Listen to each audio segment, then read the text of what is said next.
Medina ইসলামের একটি পবিত্রতম নগরী। সর্বশেষ নবী হজরত মুহাম্মদ সাল্লাল্লাহু আলাইহিসাল্লাম মক্কায় কাফিরদের অত্যাচারে অতিষ্ঠ হয়ে আল্লাহর নির্দেশে মদিনায় হিজরত করেন। ওমর রাদিয়াল্লাহু তাআলা আনহু-এর খিলাফতকালে সে স্মৃতির উপর ভিত্তি করে ইসলামী বর্ষপঞ্জি প্রতিষ্ঠিত হয়, যা হিজরি সাল নামে পরিচিতি লাভ করে। হজরত মুহাম্মদ সাল্লাল্লাহু আলাইহিসাল্লাম মদিনায় হিজরতের পরে পবিত্র কুরআনের যে বাণী নাজিল হয়েছিল তাকে মাদানী সূরা বলা হয়। এই কারণে মদিনা নগরীটি মুসলমানদের কাছে অত্যন্ত গুরুত্বপূর্ণ। আজকে আমরা এই নগরীটি সম্পর্কে নানা জানা অজানা তথ্যই জানব।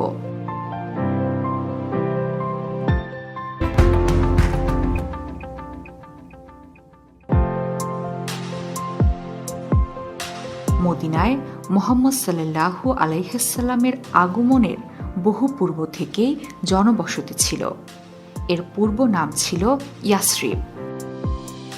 ধারণা করা হয় বনি ইসরায়েলের শত্রু রাজা ইয়াসরিবের নাম অনুসারে এই এলাকার নাম ছিল ইয়াসরিব। এর অর্থ অভিশপ্ত। 622 খ্রিস্টাব্দে মুহাম্মদ সাল্লাল্লাহু আলাইহিসাল্লাম ইয়াসরিবে আসেন। নামটি পছন্দ না হওয়ায় তিনি এর নাম রাখেন আল মদিনা আন নাবিয়াহ বা নবীর শহর। পরবর্তীতে এটি মদিনা নামে পরিচিতি লাভ করে এবং বিভিন্ন সময় এখানে ক্ষমতা বদল হয়। মুহাম্মদ সাল্লাল্লাহু আলাইহিসাল্লাম ও তার খলিফাদের পরে এটি উমাইয়া শাসকদের অধীনে যায়। এরপর আব্বাসীয় শাসক, মিশরের শাসক, অটোমান সাম্রাজ্য, মোহাম্মদ আলী পাশার হাত ঘুরে বর্তমানে এটি সৌদি আরবের রাজতন্ত্রের অংশ।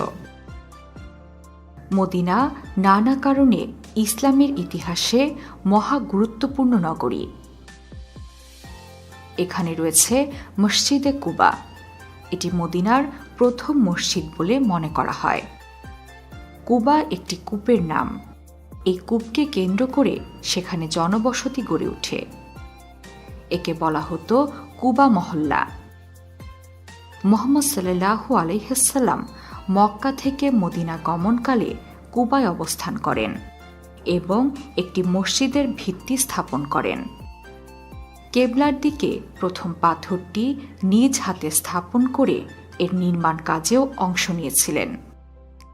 তাই মুসলমানদের কাছে মসজিদটি অত্যন্ত গুরুত্বপূর্ণ। নির্মাণের পর থেকে এটি বেশ কয়েকবার সংস্কার করা হয়েছে। মসজিদটি নির্মাণে এক ধরনের সাদা পাথর ব্যবহার করা হয়েছে, যা অন্য কোথাও দেখা যায় না।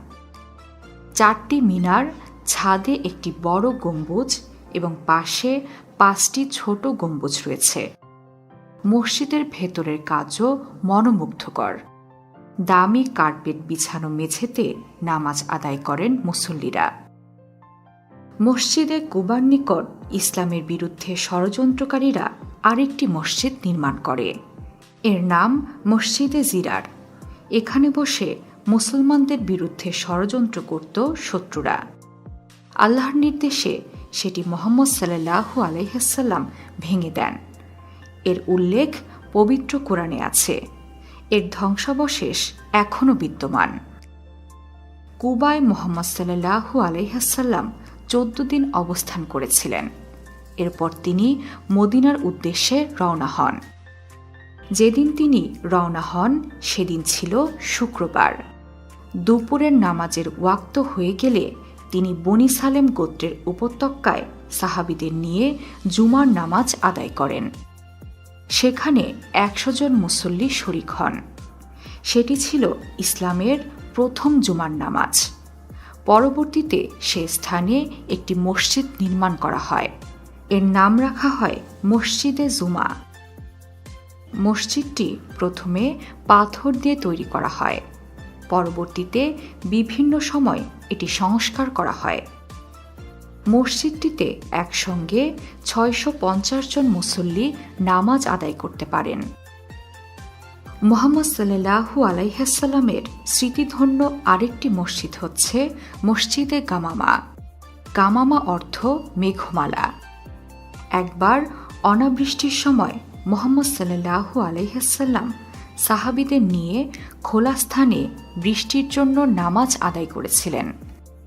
নামাজের পর প্রচুর বৃষ্টিপাত হয়। এখানে আল্লাহর সর্বশেষ নবী সাহাবীদের নিয়ে ঈদের নামাজও আদায় করতেন। পরে এই স্থানে একটি মসজিদ নির্মাণ করা হয়। এই মসজিদ আরও একটি কারণে বিখ্যাত।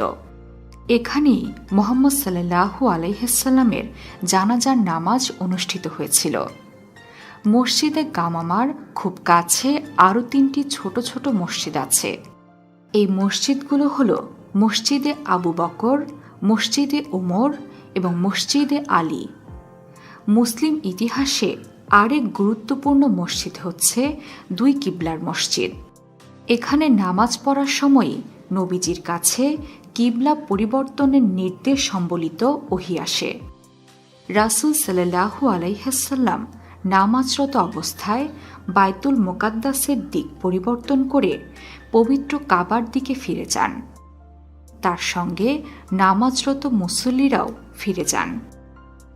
এই মসজিদে দাঁড়িয়ে নবীজি 2 কিবলার দিকে মুখ করে নামাজ পড়েছিলেন বলেই এই মসজিদের নাম মসজিদে কিবলাতাইন বা 2 কিবলার মসজিদ রাখা হয়। মদিনার সবচেয়ে বিখ্যাত মসজিদ হচ্ছে মসজিদে নববী। এটি মদিনার সর্ববৃহৎ এবং সবচেয়ে সুন্দর মসজিদ।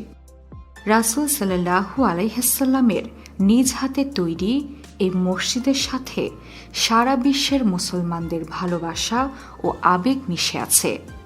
মদিনায় হিজরতকালে সর্বপ্রথম মুহাম্মদ সাল্লাল্লাহু আলাইহি ওয়াসাল্লামের উট যেখানে থেমেছিল সে জায়গাতে একটি মসজিদ নির্মাণের সিদ্ধান্ত নেন তিনি। সর্বপ্রথম মুহাম্মদ সাল্লাল্লাহু আলাইহি ওয়াসাল্লাম সেখানে পাথর দ্বারা ভিত্তি স্থাপন করেন। আর এই মসজিদের নাম দেন মদিনা মসজিদ, যা মসজিদে নববী বা মদিনায়ে মুনাওয়ারা হিসেবে পরিচিতি লাভ করে। মসজিদে নববীর পূর্ব প্রান্তে অবস্থিত রাসূল সাল্লাল্লাহু আলাইহি ওয়াসাল্লামের রওজা মুবারক। অনেকে মনে করেন রাসূল সাল্লাল্লাহু আলাইহি ওয়াসাল্লামের রওজা মসজিদের মধ্যে হয়েছিল। প্রকৃতপক্ষে আয়েশা রাদিয়াল্লাহু তাআলা আনহুয়ের গৃহে তাকে কবরস্থ করা হয়েছিল। পরবর্তীতে মসজিদ প্রশস্ত করতে গিয়ে তার রওজা মসজিদের অন্তর্ভুক্ত করা হয়েছে। একই স্থানে পশ্চিম পূর্ব হয়ে শায়িত আছেন আবু বকর রাদিয়াল্লাহু তাআলা আনহু এবং ওমর রাদিয়াল্লাহু তাআলা আনহু। বর্তমানে মসজিদে নববীতে একসাথে প্রায় 10 লক্ষ মুসল্লি নামাজ আদায় করতে পারে। মসজিদ ছাড়াও মদিনায় আরেকটি বিখ্যাত স্থান হচ্ছে উহুদ পাহাড়। এটি মদিনা থেকে 3 মাইল দূরে অবস্থিত। এখানে মক্কার কুরাইশদের সাথে মুসলমানদের যুদ্ধ হয়েছিল। যুদ্ধের এক পর্যায়ে মুহাম্মদ সাল্লাল্লাহু আলাইহি ওয়াসাল্লাম আহত হন এবং তার দাঁত মুবারক শহীদ হয়েছিল। এতে 70 জন মুসলিমও শহীদ হয়েছিলেন। তাদের কবর দেওয়া হয় উহুদ পাহাড়ের পাদদেশে। এখানে একটি সুদৃশ্য মসজিদ আছে। বর্তমানে অমুসলিম কেউ মক্কা ও মদিনায় প্রবেশ করার অনুমতি পায় না।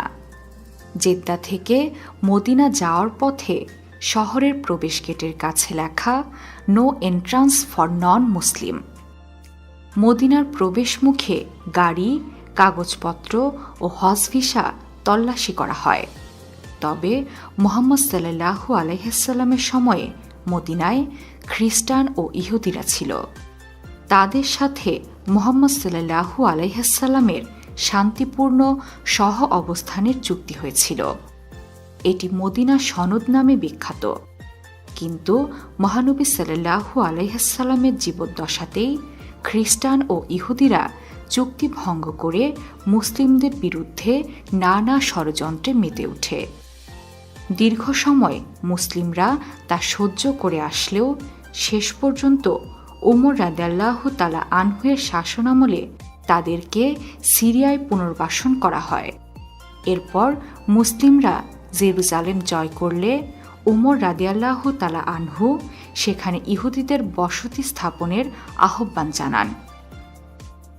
বর্তমানে মদিনা নগরীতে বসবাসকারীদের সংখ্যা 11 লাখেরও বেশি। তারা সবাই সুন্নি মতবাদে বিশ্বাসী। মদিনা পৃথিবীর বুকে পবিত্রতম স্থান। মদিনা নগরী সম্পর্কে মহানবী সাল্লাল্লাহু আলাইহি ওয়াসাল্লাম বলেছেন, যে ব্যক্তি মদিনার অধিবাসীদের কোনো ক্ষতি সাধন করতে চায়, আল্লাহ তাকে নিশ্চিহ্ন করে দেবেন, যেভাবে লবণ পানির মধ্যে মিশে যায়। তিনি আরও বলেন, আল্লাহ, তুমি মদিনাকে আমাদের কাছে এমনই প্রিয় করে দাও যেমনই প্রিয় করেছ মক্কাকে, বরং তার চেয়েও বেশি প্রিয় করে দাও। কিয়ামতের আগে যখন পৃথিবীতে দাজ্জাল এসে অরাজকতা সৃষ্টি করবে, তখন সে দুটি নগরীতে প্রবেশ করতে পারবে না, এক মক্কা ও আরেকটি মদিনা নগরী। মদিনা হজরত মুহাম্মদ সাল্লাল্লাহু আলাইহি ওয়াসাল্লামের প্রিয় নগরী, তাই প্রতিটি মুসলিম এই নগরীকে ভালোবাসে। সব মুসলিমেরই স্বপ্ন থাকে জীবনে একবার হলেও এই পবিত্র নগরীটিতে যাওয়া। তাই তো আব্দুল আলিম সুর ধরেছেন, মনে বড় আশা ছিল যাব মদিনায়। বিশ্বের নানা প্রান্তে ছড়িয়ে থাকা এমন জানা অজানা তথ্য জানতে সাবস্ক্রাইব করুন বিশ্বপ্রান্তরে।